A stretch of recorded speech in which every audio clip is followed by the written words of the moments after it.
Welcome to the precursor of A45 Chakila Sunrise. So, we have a American force that is ambushed over here on the east side of this stream, and lots and lots of Japanese guns, one pillbox. They also have heavy machine guns, mortars, an anti-tank rifle, and quite a lot of concealment. So the victory condition is for the Americans to have squad, or if I read it correctly in the victory conditions, squad equivalents of half squads, not crews or AFVs or anything like it, on the east side here of this stream, and also down here is a possibility. And they need a number of those squads, and they may not be overstacked in hinterland hexes, which means they may not be on the beach.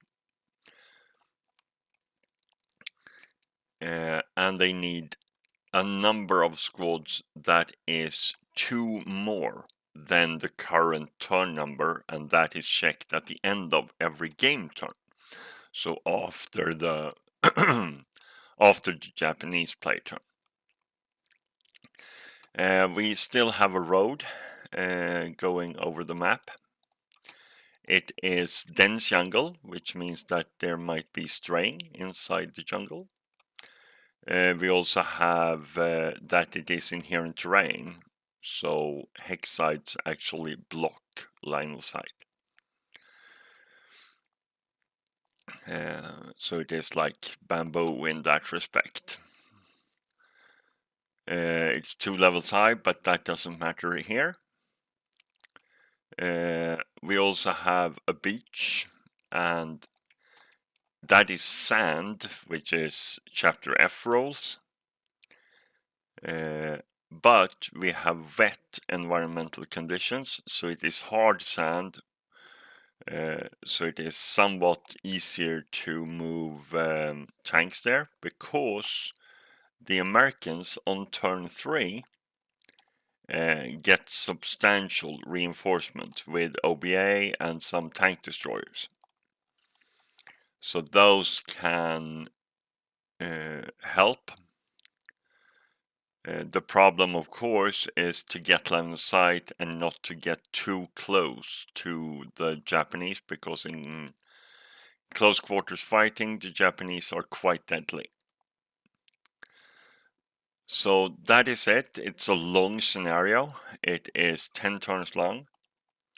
There is a mild breeze, so smoke for the Americans can help them quite a lot, and also the Japanese, because the Japanese can play smoke and hinder line of sights and even block,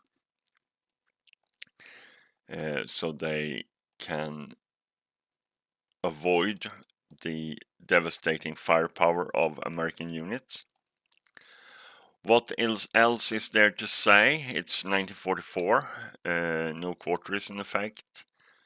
The mortars have smoke, white phosphorus, and the Japanese squads don't have white phosphorus because it's 1 lower than their smoke exponent. They might have it if they battle hardened, but that is a rare circumstance. One interesting thing with this gun, and as a point there, always check chapter age when you have guns or vehicles that you are not really familiar with. This infantry gun can actually be both a direct fire infantry gun and a mortar. Not in the same fire phase though.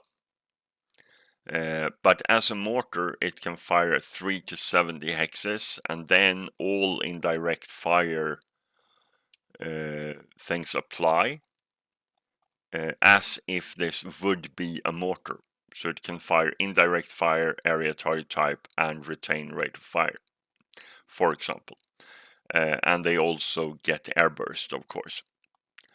So that is important. This gun, and this I really actually don't like, really, because it's neither underscored nor overscored, but it doesn't have AP unless it uses depletable ammo type. I would have preferred if this gun would be overscored, that it only have HE, unless it actually declares an AP shot. And so this gun have a hard time hitting the tanks or armored targets and penetrate, unless it hits from the side, of course. But as a mortar, it can have devastating effect on the open-topped M10s. This gun, on the other hand, do have both HE and AP. Slim chance of knocking out the M10s from the front, but from the side it could very well kill them. Unfortunately, the Japanese cannot set up here. They have to stay behind the stream. So no flanking fire from one of those guns, at least not from start. One thing that I've noticed a lot of people don't realize is that pillboxes, if they are fired at from outside of their covered arc with small arms fire, that small arms fire can have absolutely no effect, even though it says +5 as protective non-covered arc dice roll modifier. That doesn't apply to ordinary small arms firepower or machine guns or anything. It's just too thick, can't penetrate, so you have to be in covered arc to actually be able to affect it. So that is it. As I said, Japanese sets up east of the stream. Small American force starts here in around. Japanese may not set up concealed adjacent to them. We have another American force in the vicinity of this hex, and then yet another small force back here, and then on turn 3 the big reinforcements come on in.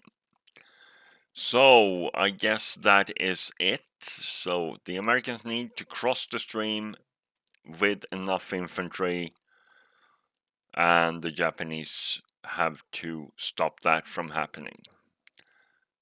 And another really long scenario. So I hope you will enjoy it, and I will probably learn a lot. I'm not a specialist on neither PTO, definitely not beach and sand, so it's going to be interesting. So hope to see you or when we begin. Bye for now.